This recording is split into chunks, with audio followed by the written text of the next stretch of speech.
జై శ్రీమన్నారాయణ. అందరికీ నమస్కారం అండి. రామనామాన్ని జపించి మన పూర్వీకులు ఎటువంటి ఫలితాలను పొందారు, ఎలా తరించారు, మనము కూడా ఈ కలియుగంలో సులువుగా తరించడానికి, ముక్తిని పొందడానికి, ధర్మంతో ముడిపడి భార్య బిడ్డలతో ఆయురారోగ్యంగా ఆనందంగా జీవించడానికి ప్రసాదించబడేది ఆ దేవదేవుని నామము శ్రీరామనామము.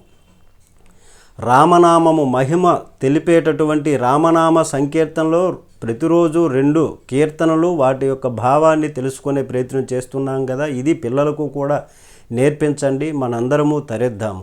రామనామము రామనామము రమ్యమైనది రామనామము, భగవదర్పిత కర్మపరులకు పట్టుబడు శ్రీరామనామము, ఆది మధ్యాంతాదిరహితమనాది సిద్ధము రామనామము.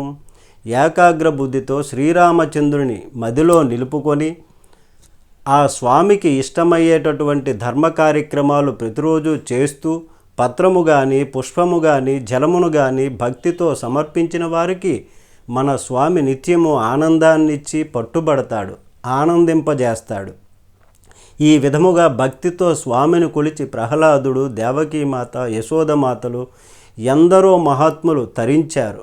వారందరినీ కూడా స్వామి ఆనందింపజేస్తూ వారితో ఆడుకొని వారికి పట్టుబడ్డాడు.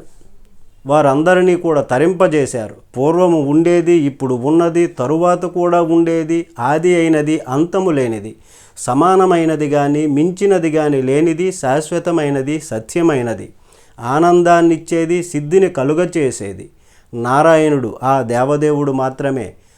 ఆ నారాయణ నామము రామనామము మాత్రమే. అందుకే రామనామము రమ్యమైనది. మీరు హిందువులైతే, సనాతన పరులైతే అన్యమతస్థులు చొరబడకుండా హిందూ మతాన్ని నిలబెట్టండి, హిందూ ధర్మాన్ని రక్షించండి, మన పుణ్యభూమి భారతమాతను గౌరవించండి. జై శ్రీరామ్ అని కామెంట్ చేయండి. జై శ్రీరామ్.